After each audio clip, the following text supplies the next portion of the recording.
Soy Gabriela Rosales, médica neonatóloga del Hospital Materno Neonatal y del Hospital Universitario de Maternidad y Neonatología de la ciudad de Córdoba, integrante del equipo de instructores de RCP neonatal de la provincia de Córdoba, y a continuación voy a desarrollar el contenido del capítulo 7 del curso de RCP neonatal llamado Situaciones especiales en reanimación neonatal.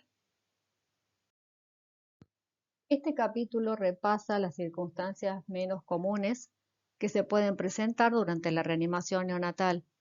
Por eso mismo es importante sospecharlas y reconocerlas para actuar con rapidez y eficacia. Estas situaciones son las causas por las que algunos recién nacidos persisten con bradicardia o hipoxemia, a pesar de estar recibiendo las maniobras de reanimación.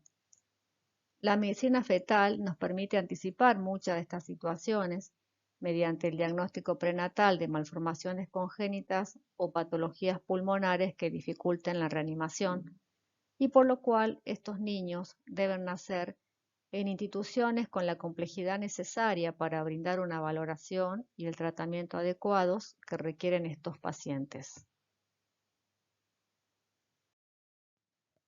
¿Cuándo pensar en una situación especial durante una reanimación? Cuando durante la ventilación con presión positiva no observemos aumento de la frecuencia cardíaca, la cual, reiteramos, es el signo que nos indicará si estamos realizando una ventilación efectiva. Tampoco observaríamos un incremento de la saturación de oxígeno a pesar de haber repasado los pasos correctivos. Recordemos el acrónimo Mr. SOPA, que nos ayuda a recordar en orden los pasos correctivos para realizar una ventilación efectiva. Cuando el tórax no se expande, deberemos rápidamente repasar cada uno de estos puntos. Luego, si la frecuencia cardíaca sigue siendo inadecuada o persiste cianosis o bajos niveles de saturación, deberemos incrementar la concentración de oxígeno hasta el valor que nos permita alcanzar los parámetros y objetivos de saturación recomendados. Una vez evaluados los pasos correctivos, deberemos considerar las posibles patologías que interfieren en la ventilación, de acuerdo a lo que observemos mientras reanimamos. Por ejemplo, si el tórax no se mueve o no expande, no logramos una ventilación adecuada. O bien, logramos una ventilación adecuada con buenos parámetros de frecuencia cardíaca y saturación, pero observamos que el recién nacido no inicia la ventilación en forma espontánea, permanece en apnea y continúa hipotónico. También es posible que logremos una ventilación, pero no hay mejoría de la frecuencia cardíaca y el recién nacido presenta cianosis persistente. Vamos a ver cuáles podrían ser las razones por las que el tórax no se expande o no logramos una ventilación pulmonar adecuada.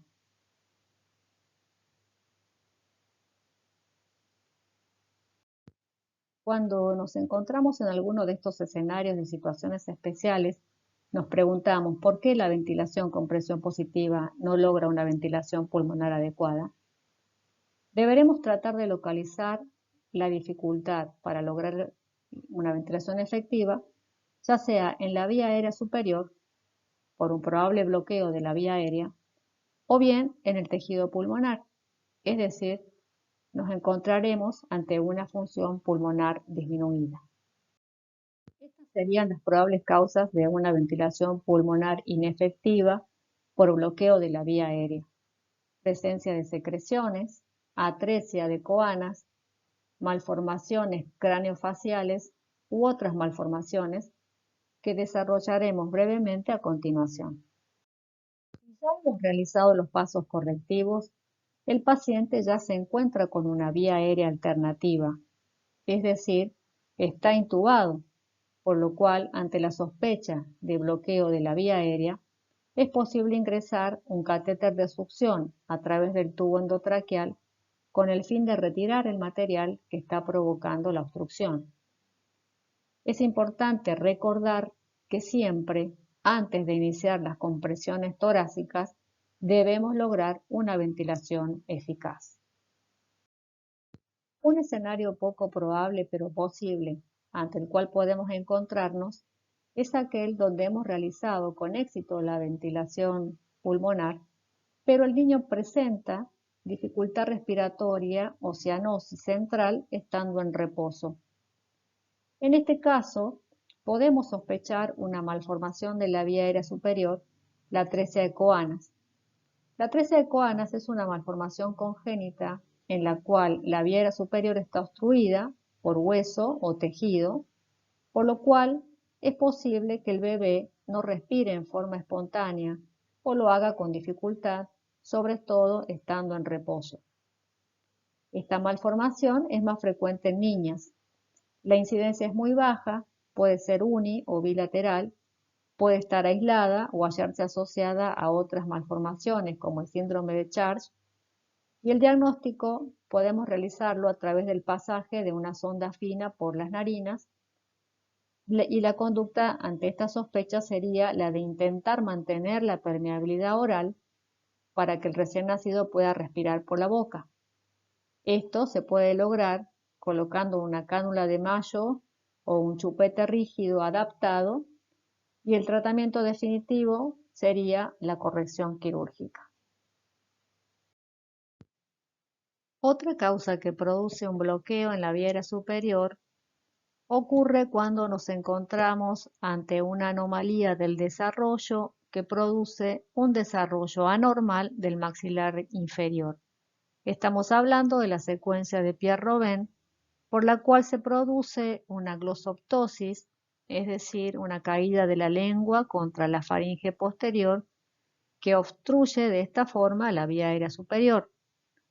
Esta anomalía se presenta aislada o a veces asociada a un síndrome genético, y también en muchas ocasiones podremos contar con información prenatal de polidramnios. Debido a la mínima apertura bucal que permiten estos pacientes, en la reanimación avanzada es preciso contar con el dispositivo llamado máscara laringia, ya que en ellos no es posible la intubación endotraqueal. De no requerir reanimación avanzada, es probable que estos pacientes requieran colocarlos en decúbito prono, de manera que por gravedad se desobstruya la vía aérea superior.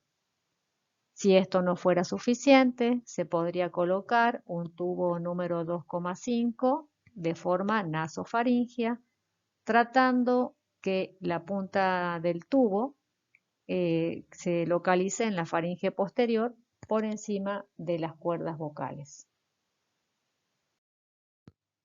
El último grupo de causas que pueden provocar un bloqueo de la vía aérea son las malformaciones. Las malformaciones congénitas son poco frecuentes y entre ellas se encuentran la membrana laringea, la atresia laringea, el bocio congénito o malformaciones vasculares.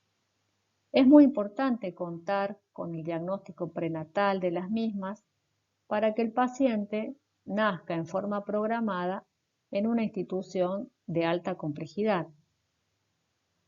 En ellos se debe programar el procedimiento EXIT, el cual se trata de una técnica diseñada para obtener una vía aérea segura a través de la intubación endotraqueal o la traqueostomía, mientras que la oxigenación se mantiene por la circulación uteroplacentaria, es decir, antes de la ligadura de los vasos umbilicales y del desprendimiento de la placenta. Cuando no existe diagnóstico prenatal y con la sospecha de estas malformaciones o la visualización de las mismas, podemos usar una máscara laringea que asegure la ventilación efectiva inicial de estos pacientes. Continuando con el grupo de causas que puede provocar una ventilación pulmonar inadecuada, vamos a considerar aquellas que son provocadas por una función pulmonar disminuida. Diversas patologías pueden interferir con la expansión pulmonar, dificultando las maniobras de reanimación o bien provocando el deterioro súbito de un recién nacido que recibió ventilación con presión positiva. Entre estas entidades se encuentran el neumotórax, el derrame pleural, la hernia diafragmática congénita, la hipoplasia pulmonar, es decir, el desarrollo pulmonar insuficiente, y las causas de origen infeccioso como la neumonía connatal.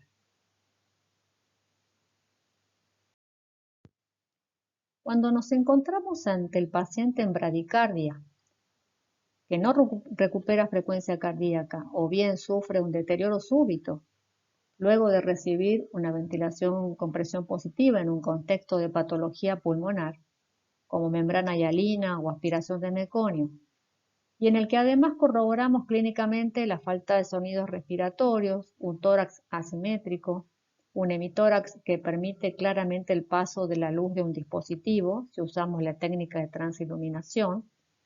Debemos, con estos datos semiológicos, sospechar de un escape de aire al espacio pleural, es decir, un neumotórax. En estos casos, por un mecanismo valvular, cierto volumen de aire se acumula en el espacio pleural, provocando el colapso vascular pulmonar y también la desviación del mediastino, lo cual dificulta el retorno venoso y como consecuencia provoca la caída del gasto cardíaco, agravando la condición del paciente. Esta complicación es potencialmente mortal y requiere la urgente evacuación del aire intrapleural a través de un procedimiento llamado toracocentesis. El diagnóstico de confirmación es radiológico, pero esto se podrá realizar una vez estabilizado el paciente en el área de internación. La toracocentesis es el procedimiento por el cual se realiza la evacuación de aire o líquido del hemitórax afectado. Se realiza con técnica estéril y manejo del dolor. Una vez confirmado el sitio afectado, se posiciona al paciente boca arriba, con el lado comprometido ligeramente elevado. Se requiere una boca de 14 a 18 French, una llave de 3 vías y una jeringa de 10-20 mililitros que sirva para aspirar. Y, como se observará en el video, se debe punzar en el cuarto espacio intercostal entre la línea axilar anterior y la media, o también podemos hacerlo en el segundo espacio intercostal y la línea medioclavicular, ubicando el catéter por encima del borde superior de la costilla inferior a fin de no lesionar el paquete vasculonervioso que pasa por el espacio intercostal.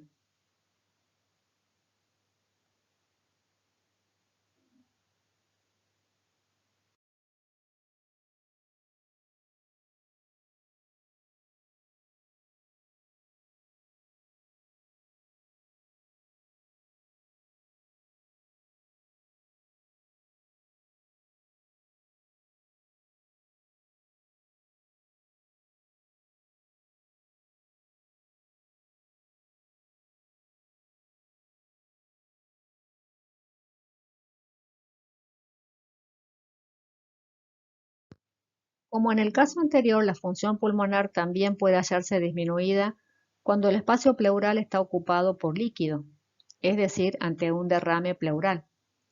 En estos casos probablemente contemos con el diagnóstico prenatal con antecedentes fetales de anemia, arritmias o insuficiencia cardíaca, indicios de un síndrome genético o de infecciones maternas durante la gestación. A la observación, además de bradicardia y de baja saturación de oxígeno, podemos advertir edema generalizado, hepatoesplenomegalia, disminución de los ruidos cardíacos y pulmonares. La punción evacuadora se realizará a nivel del quinto o sexto espacio intercostal y la línea axilar posterior, dirigiendo el catéter en dirección caudal, considerando que el líquido, por gravedad, va a situarse en la parte posterior del hemitórax afectado. Una patología que provocará función pulmonar disminuida es la hernia diafragmática congénita, patología que se presenta en 1 cada 3.000 recién nacidos, de etiología multifactorial y alta mortalidad. Se produce por la ausencia de cierre diafragmático, lo cual permite el pasaje del contenido abdominal a uno o ambos hemitórax. Este contenido comprime al tejido pulmonar y los vasos pulmonares interfiriendo en el desarrollo normal de los mismos durante la etapa fetal. Es muy importante el diagnóstico prenatal de estos recién nacidos porque en ellos debemos evitar la ventilación con presión positiva con bolsa y máscara para evitar que el aire ingrese a las vísceras abdominales y que de esa manera comprima más aún el pulmón afectado y también el mediastino, provocando el consecuente colapso hemodinámico. Por lo tanto, estos pacientes requieren intubación endotraqueal postnatal inmediata. También colocar una sonda orogástrica para evacuar el aire de las vísceras abdominales y lograr objetivos de saturación de 80 a 95% en la primera hora, con una FiO2 del 50% y evitar la hiperoxia. El otro grupo de causas que afectan al parénquima pulmonar son las causas infecciosas. La neumonía connatal debe sospecharse ante antecedentes maternos infecciosos como infecciones urinarias, rotura prematura de membrana o coriomionitis. Y también dentro de este grupo se encuentran las causas que van a provocar una falta de desarrollo pulmonar, o sea, hipoplasia pulmonar, que pueden ser las que están asociadas a inmadurez o prematurez extrema y también provocadas por anomalías renales, de las que resulta oligoamnios u oligoamnios también como resultante de la pérdida precoz del líquido amniótico y también aquellas que van a provocar la compresión pulmonar, o sea, la falta de desarrollo por compresión pulmonar, como ya dijimos en la hernia diafragmática congénita. Continuando con el análisis de los posibles escenarios que pueden presentarse durante la reanimación, vamos a tener en cuenta otra situación en la cual en un paciente sin esfuerzo respiratorio espontáneo logramos, con administración de ventilación con presión positiva, una buena saturación y una buena frecuencia cardíaca, pero el paciente permanece en apnea, hipotónico y sin ninguna o escasa respuesta a los estímulos. En estos pacientes observamos un tórax que se expande y tiene buenos parámetros vitales. En estos casos podemos pensar en depresión del sistema nervioso, como consecuencia de la hipoxia, de la acidosis o también por efecto de las drogas que se usaron en la madre y que también deprimen el sistema nervioso central del bebé. Como afecciones menos frecuentes, debemos mencionar los trastornos musculares congénitos o anomalías estructurales del sistema nervioso. Estos pacientitos deben ser monitorizados y asistidos con ventilación con presión positiva, con la concentración de oxígeno necesaria, hasta que se observe esfuerzo respiratorio espontáneo. Se desaconseja en estos pacientes el uso de naloxona como antídoto de los anestésicos maternos debido a los efectos adversos que se han observado en esta población. Finalmente llegamos al tercer escenario posible, en el cual nos encontramos ante un paciente en el que hemos logrado una buena ventilación, pero observamos que no hay mejoría de la frecuencia cardíaca ni alcanzamos los objetivos de saturación de oxígeno. El bebé se encuentra claramente cianótico. Ante estas circunstancias, vamos a volver a recordar que la causa más frecuente de bradicardia y alteración de la oxigenación es una ventilación inadecuada. Por eso volveremos a repasar la ventilación y aquellos detalles técnicos que hacen a la misma. Verificar la entrada simétrica de aire en ambos campos pulmonares, aumentar la concentración de oxígeno y considerar algunas causas poco frecuentes de cianosis en el recién nacido, como ser las cardiopatías congénitas cianóticas o bradiarritmias, bloqueos cardíacos, como causa de disminución de la frecuencia cardíaca. Para finalizar, vamos a resaltar algunos puntos claves.